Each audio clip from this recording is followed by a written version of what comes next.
네, 맞습니다. 오늘 우리가 함께 깊이 파헤쳐 볼 주제는요. 바로 지금 그리고 앞으로의 한국 주택 시장입니다. 특히 많은 분들이 주목하시는 서울하고 또 수도권 상황인데요.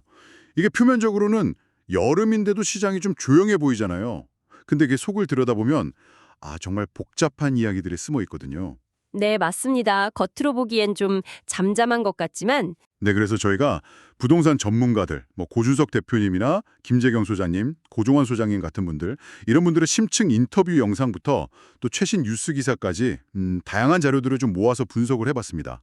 네네, 저희가 여러 자료들을 좀 깊게 들여다봤죠. 네, 그래서 이번 분석의 목표는 명확합니다. 시장을 움직이는 네 가지 핵심 축, 그러니까 공급, 수요, 정부 규제, 그리고 금리 변화. 이게 지금 어떻게 작용하고 있는지, 그래서 이게 앞으로 당신의 결정, 예를 들어 집을 사거나 빌리거나 혹은 그냥 시장을 지켜보는 입장에서 어떤 의미를 갖는지 구체적인 통찰을 얻는 겁니다. 자, 그럼 본격적으로 시작해 볼까요? 네, 좋습니다. 먼저 지금 시장 분위기부터 좀 짚어보죠. 전문가들이 이례적이라고 표현을 하더라고요. 여름인데도 마치 겨울잠을 자는 것 같다. 네, 고준석 대표는 동면 상태라는 표현까지 썼죠. 맞아요. 동면 상태. 그만큼 거래량이 눈에 띄게 줄어든 건 사실입니다. 네, 맞습니다. 그런데 흥미로운 점은요, 전체 거래량은 줄었지만 그 안에서 뚜렷한 온도 차이가 감지된다는 겁니다. 이게 바로 이제 시장 양극화 현상이죠. 양극화요. 네네. 네, 예를 들어서 초고가 시장, 흔히 말하는 강남의 몇몇 단지들을 보면요. 거래는 뜸해도 한번 거래되면 신고가를 경신하는 사례가 계속 나오고 있어요. 고준석 대표 분석에 따르면 이 시장은 사실상 대출 규제의 영향권 밖에 있는 현금 부자들이나 아니면 최근 몇 년 새 암호화폐나 주식 등으로 큰 돈을 번 신흥 부자들이 주도하고 있다는 겁니다. 그러니까 대출 규제랑 상관없이 움직이는 시장이군요. 그렇죠. 수십억 원짜리 아파트를 사는데 정부의 6억 대출 상한선 같은 건 큰 의미가 없다는 거죠. 어찌 보면 또 고가주택 소유가 성공의 증표처럼 여겨지는 그런 분위기도 한몫하고요. 와, 그러니까 헤드라인만 보면 시장이 주춤하는 것 같지만 사실상 일부 초고가 시장은 다른 세상 이야기처럼 움직이고 있다는 거네요. 이런 숨겨진 흐름을 모르면 시장을 오판할 수도 있겠습니다. 그럼 반대로 중저가 시장은 분위기가 확실히 다른가요?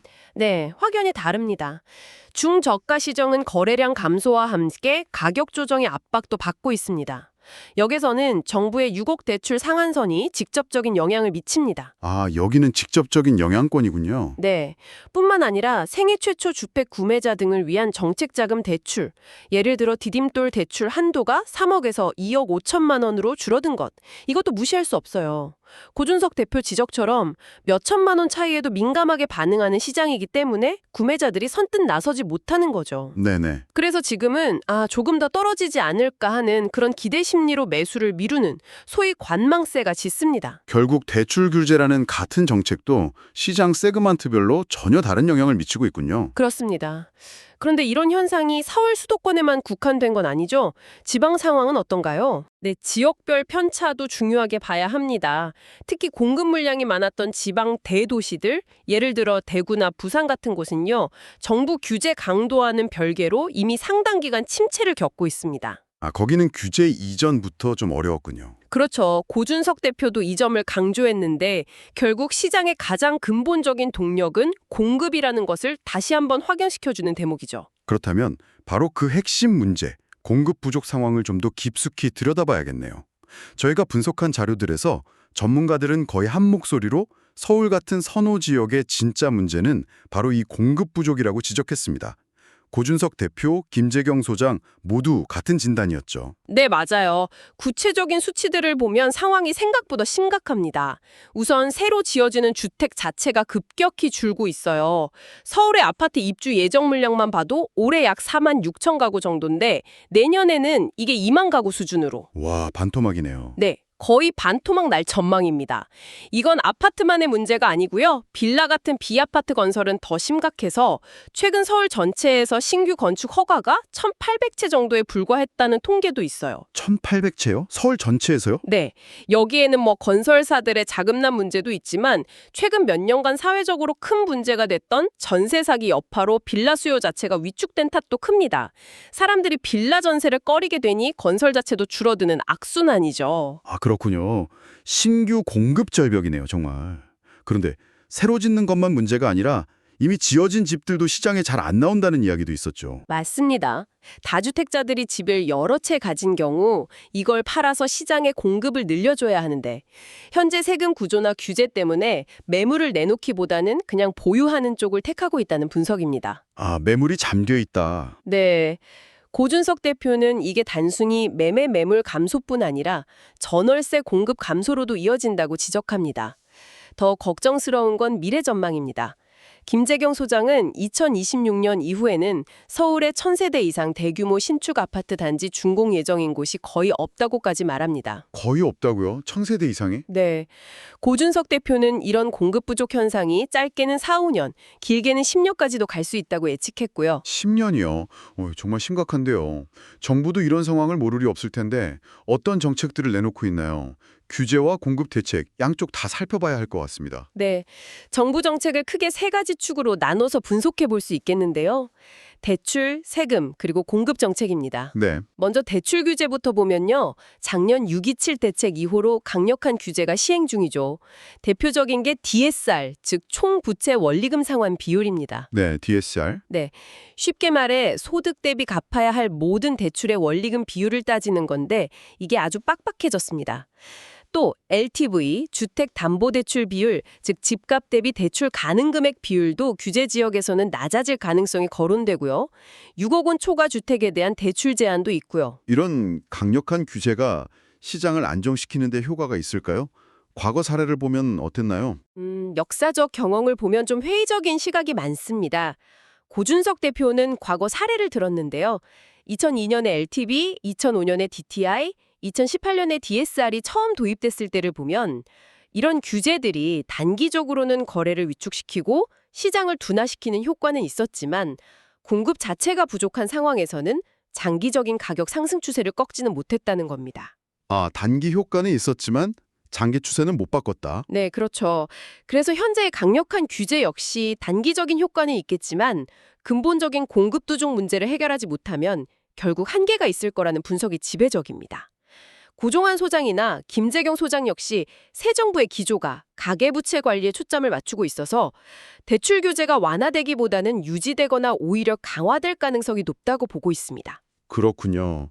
전세자금 대출 축소 이야기도 나왔었는데 이건 어떻게 봐야 할까요? 이것도 영향이 클까요? 네, 그 논의도 있었죠. 하지만 고준석 대표는 전체 가계부채나 유동성 규모에서 전세자금 대출이 차지하는 비중이 생각보다 크지 않다고 보고요. 만약 이걸 축소하면 당장 전세 살던 사람들이 월세로 밀려나면서 월세 부담만 커질 수 있다고 지적합니다. 아, 부작용이 있을 수 있다. 네, 실제로 2005년 이전에는 전세자금 대출이라는 상품 자체가 거의 없었지만 전세제도는 아주 활발했거든요.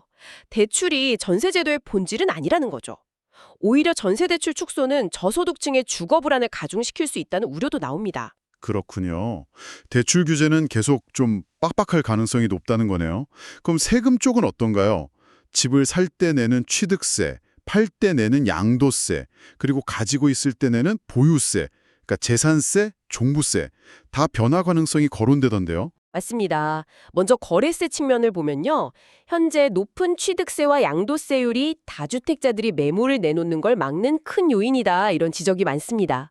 그래서 고준석 대표나 김재경 소장 같은 전문가들은 시장에 매물을 유도하기 위해 한시적으로라도 양도세 중과를 완화해야 한다고 주장합니다. 매물 좀 나오게 하려면 양도세를 낮춰줘야 한다. 네. 하지만 정치권의 분위기는 좀 다릅니다. 오히려 1주택자라도 고가주택을 오래 보유했을 때 받는 세금 감면 혜택, 장기보유 특별공제라고 하죠.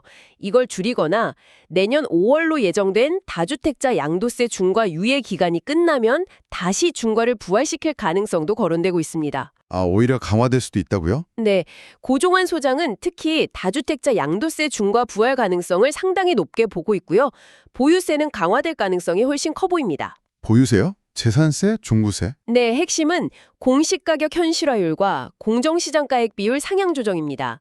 공시가격 현실화율은 말 그대로 정부가 매년 발표하는 주택 공시가격을 실제 시세에 더 가깝게 만들겠다는 거고요. 공정시장가액 비율은 세금을 계상할 때 이 공시가격에 곱하는 비율인데 이걸 둘 다 높이면 세금 부담이 커지는 구조입니다. 아, 그러니까 시세 반영률도 높이고 세금 매기는 비율 자체도 높이고 이쪽으로 오르는 거네요. 그렇죠. 고종환 소장은 이게 얼마나 큰 영향을 미칠 수 있는지 구체적인 아파트 단지 사례를 들어 설명하기도 했습니다. 예를 들어 잠실조공 5단지 소유자는 연간 보유세가 1,000만 원 이상, 반포자이는 600만 원 이상, 아크로 리버파크는 1,300만 원 이상 늘어날 수 있다는 예측이었죠. 와, 정말 큰 폭의 인상이네요. 그런데 이렇게 보유세를 늘리면 집 가진 사람들 부담이 커지는 건데 이게 시장에 어떤 영향을 줄까요? 매물이 나올까요? 아니면 다른 효과가 있을까요? 소장은 래퍼 곡성 개념을 언급하면서 세금이 일정 수준을 넘어서면 오히려 경제 주체들의 활동을 위축시키거나 조세 저항을 유발할 수 있다고 지적합니다. 세금을 너무 높이면 오히려 효과가 반감될 수 있다. 네. 특히 보유세 증가는 결국 임대료 인상을 통해서 임차인에게 전가될 가능성이 높다는 우려가 매우 큽니다. 세입자에게 전가될 수 있다. 그렇죠. 또 김재경 소장은 정권이 바뀔 때마다 이런 부동산 세금 정책이 크게 달라지는 것 자체가 시장 예측 가능성을 떨어뜨리고 혼란을 준다고 비판하기도 했고요. 복잡하네요. 대출과 세금 규제는 강화될 가능성이 높은데 그럼 정부의 공급 대책은 실효성이 있을까요? 3기 신도시나 재개발 재건축 활성화, 또 고공유지 활용 같은 방안들이 나왔었죠. 네. 공급 대책들을 하나씩 살펴보죠. 먼저 3개 신도시는 정부가 속도를 내겠다고 발표했습니다. 고종환 소장이 언급한 물량이 주변 지역까지 포함하면 약 23만 호 정도로 적지 않은 규모입니다. 23만 호면 꽤 많은데요. 네. 하지만 문제는 시기하고 인프라입니다. 실제 첫 입주 목표가 2027년에서 28년경 1만 호 수준이고요. 전체 물량이 다 공급되려면 훨씬 더 오랜 시간이 걸립니다. 게다가 서울로 출퇴근하는데 필요한 교통망 등 기반 시설이 제대로 갖춰지지 않으면 서울 수요를 효과적으로 분산시키기 어렵다는 우려가 계속 나옵니다. 그렇죠. 교통이 문제죠. 네. 김재경 소장은 초기 분양 부담을 낮추기 위해 토지 임대부 방식, 그러니까 토지는 공공이 소유하고 건물만 분양하는 방식, 이걸 확대하려는 움직임도 있지만 이건 LH 같은 공공기관의 부채를 늘리는 문제가 있다고 지적했고요. 서울 시내 공급의 핵심은 결국 재개발 재건축일 텐데요. 이건 좀 속도가 붙을까요? 이게 제일 효과적일 것 같은데. 그게 가장 효과적인 해법으로 꼽히지만 현실적인 걸림돌이 너무 많습니다. 우선 재건축 초과이익 환수제, 그러니까 재건축으로 얻는 이익이 일정 수준을 넘으면 정부가 상당 부분 환수하는 제도가 큰 부담이고요. 네, 제초안. 네, 여기에 사업 인허가 절차가 너무 길고 복잡합니다. 최근 원자재값 상승으로 공사비 부담도 엄청나게 늘었고요. 특히 강남 외 지역은 사업성이 잘 안 나와서 추진 동력 자체가 약한 곳들이 많습니다. 고종석, 김재경 소장 모두 이런 문제들을 지적했죠. 아, 사업성 문제가 크군요. 네, 정부는 인허가 절차를 간소화하는 데 초점을 맞추고 있지만 김재경 소장은 근본적인 사업성 개선 없이는 한계가 명확하다고 봤고요. 자칫 과거에 인기가 없었던 공공주도 방식, 정부가 주도하는 재개발 재건축으로 회귀할 수 있다는 우려도 제기했습니다. 최근에 또 포스코나 DLNC 같은 대형 건설사 현장에서 안전 문제가 불거지면서 안전 규제가 강화되는 추세인데 이것도 공사기간 연장과 비용 상승으로 이어질 수밖에 없어 보입니다. 재개발 재건축도 쉽지 않군요. 그럼 주민센터나 파출소 같은 작은 부지를 활용해서 공공주택을 짓겠다는 계획은 어떤가요? 이건 좀 효과가 있을까요? 네, 전국적으로 약 3만 5천 호 정도 공급하겠다는 계획인데요. 고종환, 고준석 소장 모두 언급했습니다. 저렴한 임대주택 같은 주거 옵션을 제공하는 데는 분명 도움이 될 수 있습니다. 하지만 그 규모나 형태, 아마 소형 위주가 되겠죠.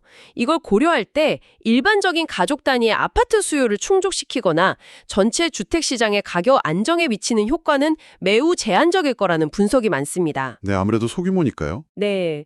김재경 소장은 이런 주택의 품질이나 실제 사람들의 선호도에 대한 의문도 제기했고요. 마지막으로 외국인 투기 수요를 막기 위해서 서울과 경기 일부 지역에서 외국인이 주택을 살 때 허가를 받거나 자금 출처를 명확히 밝히도록 하는 조치도 시행되었습니다. 들어보니 공급 확대 방안들은 대부분 시간이 오래 걸리거나 효과가 제한적이거나 아니면 현실적인 어려움이 많군요. 상황이 이렇다 보니 집을 빌리는 것, 즉 임대차 시장에도 압박이 심할 것 같은데요. 전세나 월세 시장 상황은 어떤가요? 네, 임대차 시장 상황이 정말 심상치 않습니다. 가장 큰 특징은 전세 매물 실종 현상이라고 할 수 있습니다. 전세 매물이 없다. 네. 우선 신규 아파트 공급 자체가 줄어드니 새로 나올 전세 물량도 부족하고요. 집주인들은 저금리하고 보유세 부담 때문에 전세보다는 월세를 선호하는 경향이 강해졌습니다. 또 주택 구매 시 대출 조건 때문에 실거주 의무가 붙는 경우가 늘면서 갭 투자, 즉 전세 끼고 집 사는 것이 줄어든 것도 전세 공급 감소의 원인입니다. 아, 여러 요인이 겹쳤네요. 네. 한국경제신문 기사에서도 부동산 빅데이터 업체 리치고 자료를 인용해서 6.27 대책 발표 이후 약 2달간 서울 아파트 전세 매물이 11%나 줄었다고 보도했습니다. 고준석 대표는 잠실의 대단지 아파트 약 1만 5천 세대 정도 되는데 거기서 전세 매물이 140개에 불과한데 월세는 200개나 된다는 실제 사례를 들기도 했고요. 와, 월세가 더 많네요, 전세보다. 네, 그만큼 매물 부족이 심각하다는 거죠. 공급은 이렇게 줄었는데 전세를 찾는 수요는 오히려 늘고 있다고요? 왜 그런 거죠? 그렇습니다. 여러 요인이 복합적으로 작용하고 있는데요. 우선 집값이 더 떨어질까 기다리는 매수 대기자들이 당분간 전세로 머무르려는 수요가 있고요. 2년 전 도입된 계약갱신 청구권을 사용해서 기존 집에 계속 살고 있는 사람들도 많습니다. 이들이 2년 뒤 다시 시장에 나올 잠재적 수요죠. 아, 갱신권 쓴 사람들. 네. 또 앞서 말씀드린 빌라 전세 기피 현상 때문에 아파트 전세로 옮겨오려는 수요도 있고요. 여기에 매년 새로 결혼하는 신혼부부 등 신규 가구 형성으로 인한 자연적인 수요 증가분도 있습니다. 수요는 계속 있군요. 네. 이렇게 공급은 줄고 수요는 늘거나 유지되니 전세 가격 상승 압력이 커질 수밖에 없는 구조입니다. 고준석 대표는 특히 이사철인 추석 전으로 이 상승세가 더 가팔라질 수 있다고 전망하면서 최근 잠실 등 일부 지역에서는 이미 전셋값이 급등하는 사례가 나타나고 있다고 언급했습니다. 그런데 한국경제 기사에서 좀 특이한 현상을 보도했어요. 세입자들이 계약갱신 청구권을 일부러 안 쓰는 경우가 늘고 있다고요? 전셋값이 오르는 상황에서 5% 상한으로 갱신할 수 있는 권리를 포기한다니 잘 이해가 안 되는데요. 왜 그런 거죠? 네, 저도 그 기사를 봤는데 정말 흥미로운 현상입니다. 계약갱신 청구권은 세입자가 원하면 기존 계약 조건에서 보증금을 최대 5%까지만 올리고 2년 더 거주할 수 있는 권리잖아요. 네, 그렇죠. 근데 이걸 사용하지 않고 집주인이 요구하는 대로 1억 원 이상 보증금을 올려주는 조건으로 재계약을 하는 세입자들이 늘고 있다는 겁니다. 1억 원이나요? 5%가 아니라? 네. 왜 그럴까 분석해보니 지금 당장 5%만 올리고 2년을 더 사는 것보다 앞으로 2년 뒤에는 전세난이 훨씬 더 심해져서 아예 전셋집을 구하지 못하거나 훨씬 더 큰 폭으로 보증금이 오를 것을 우려해서 단 한 번 쓸 수 있는 소중한 갱신권을 미래를 위해 아껴두려는 심리가 작용하고 있다는 해석입니다. 와, 2년 뒤에가 더 불안해서 지금 손해를 본다? 네. 이건 현재 세입자들이 미래 주거 환경에 대해 얼마나 큰 불안감을 느끼고 있는지를 단적으로 보여주는 사례라고 할 수 있습니다. 와, 정말 많은 것을 생각하게 하는 현상이네요. 월세화가 빨라지고 있다는 이야기도 있었죠. 그건 왜 그런 건가요? 네, 그 추세는 더욱 뚜렷해지고 있습니다. 금리가 낮다 보니 집주인 입장에서는 전세 보증금을 받아서 은행에 넣어두는 것보다 월세를 받는 것이 수익률 면에서 더 유리해졌고요. 또 과거에 전세금을 제때 돌려주지 못해 어려움을 겪었던 역전세 경험이 있는 집주인들이나 앞으로 보유세 부담이 늘어날 것을 예상하는 집주인들이 적극적으로 월세나 반전세로 전환하고 있습니다. 아, 수익률 문제랑 세금 부담 때문에? 네. 고준석 대표는 전세 제도가 한국 특유의 제도로 완전히 사라지지는 않겠지만 그 비중은 계속 줄어들 가능성이 높다고 봤습니다. 김재경 소장은 앞서 언급된 전세대출 축소 논의가 만약 현실화된다면 이러한 월세화 흐름을 더욱 가속화시키고 특히 자금 여력이 부족한 저소득층 임차인에게 더 큰 타격을 줄 수 있다고 우려했습니다. 네, 정말 하나하나 짚어볼수록 현재 부동산 시장이 얼마나 복잡하고 다층적인 문제에 직면해 있는지 알겠습니다. 자, 그럼 이 모든 분석 내용을 바탕으로 이 시장을 이해하려는 당신에게 이것이 구체적으로 어떤 의미를 가지는지 정리해 보겠습니다. 잠재적인 주택 구매자, 현재 임차인, 혹은 그냥 시장을 관심 있게 지켜보는 관찰자 입장에서 어떤 점들을 주목해야 할까요? 네, 이제 가장 중요한 부분이죠. 당신의 입장에서 이 상황을 어떻게 해석하고 활용할 수 있을지 몇 가지 관점으로 나누어서 말씀드리겠습니다. 먼저, 만약 당신이 잠재적인 주택 구매자라면 기다림의 위험성을 심각하게 고려해야 합니다. 기다리는 게 위험하다? 네. 저희가 분석한 전문가들, 특히 고준석 대표와 김재경 소장은 현재의 매수자 우위 시장, 즉 사려는 사람보다 팔려는 사람이 많아 보이는 이 상황이 생각보다 오래가지 않을 수 있다고 경고합니다. 왜냐하면 금리 인상 사이클이 조만간 마무리되고 인하 가능성이 제기되는 점, 그리고 무엇보다 근본적인 공급 부족 문제가 해소될 기미가 보이지 않기 때문입니다. 아, 공급이 계속 문제니까. 그렇죠. 조금만 더 기다리면 더 싸게 살 수 있겠지라고 생각하다가 오히려 가격이 다시 오르거나 혹은 원하는 매물이 사라져버리는 그런 기회비용이 발생할 수 있다는 거죠. 고준석 대표는 물가 상승률이 소득 증가율보다 높은 상황에서 시간이 지날수록 내 집 마련이 더 어려워질 수 있다는 현실적인 조언도 덧붙였습니다. 3기 신도시 입주나 인구 감소 효과를 막연히 기다리는 전략은 적어도 서울이나 핵심 수도권 지역에서는 통하기 어렵다는 분석이 우세하고요. 기다리는 것만이 능사는 아닐 수 있다는 거군요. 그럼 어떤 전략을 생각해 볼 수 있을까요? 전문가들이 제시한 대안이 있었나요? 적극적으로 매수를 고려해 보라는 것입니다. 거래가 뜸할 때가 오히려 가격 협상 등에서 유리한 고지를 점할 수 있는 기회가 될 수 있다는 거죠. 아, 조용할 때가 기회일 수 있다. 네. 만약 대출 한도가 문제라면 고준석 대표는 전세 레버리지 전략을 제안했습니다. 즉, 일단 전세를 끼고 집을 사두고 본인은 당분간 월세로 거주하면서 추가 자금을 모으는 방식입니다. 전세 끼고 사고 나는 월세 살고. 네. 대출 한도 때문에 목표로 했던 지역이나 주택의 등급을 너무 낮추기보다는 이런 방식으로 나만의 상급지, 김재경 소장 표현인데요. 이걸 확보하는 것이 장기적으로 더 유리할 수 있다는 조언이었죠. 네네. 두 번째 전략은 서울 핵심 지역 진입이 어렵다면 미래의 교통 호재, 특히 GTX A 노선 개통의 수혜가 예상되는 지역을 눈여겨보라는 것입니다. 고준석 대표는 파주 운정, 고양 창릉, 서울의 연신내, 그리고 동탄, 분당 등을 예시로 들었습니다. 또한 사람들이 과거 학습 효과, 즉 정부 규제가 결국 집값 상승을 막지 못했다는 경험을 기억하고 있기 때문에 시장 분위기가 한번 바뀌면 매수세가 생각보다 빠르게 다시 붙을 수 있다는 정도 염두에 두어려 합니다. 잠재 구매자를 위한 조언이군요. 그럼 현재 집을 빌려 살고 있는 임차인 입장에서는 어떤 점들을 준비하거나 생각해야 할까요? 앞서 불안감이 크다고 하셨는데. 네, 임차인이라면 당분간 주거비 상승 가능성에 대비해야 합니다. 앞서 길게 설명드렸듯이 공급 부족과 월세 선호 현상 심화로 전세 및 월세 가격 상승 압력이 높은 상황입니다. 특히 앞서 언급된 계약갱신 청구권 미사용 현상, 이게 미래의 임대료 급등에 대한 시장의 불안감이 얼마나 큰지를 보여주는 중요한 신호거든요. 그렇죠. 남의 얘기가 아니죠. 네, 단순히 남의 이야기가 아니라 당신의 다음번 계약갱신 시점에도 영향을 미칠 수 있는 흐름이라는 거죠. 또한 빌라나 오피스텔 같은 비아파트 시장은 전세 사기 여파와 신규 공급 부족으로 여전히 불안정한 상태라는 점도 고려해야 합니다. 김재경 소장 자료에 따르면 오피스텔의 경우 임대 수익률 자체는 오르고 있지만 매매 거래는 여전히 부진해서 자산 가치 상승을 기대하기는 어려운 상황입니다. 그렇군요. 구매자든 임차인이든 녹록지 않은 상황인 것 같습니다. 그럼 마지막으로 이 모든 분석을 종합했을 때 앞으로 시장의 전반적인 방향성은 어떻게 전망해 볼 수 있을까요? 종합적으로 볼 때 시장의 양극화 현상은 당분간 지속될 가능성이 높아 보입니다.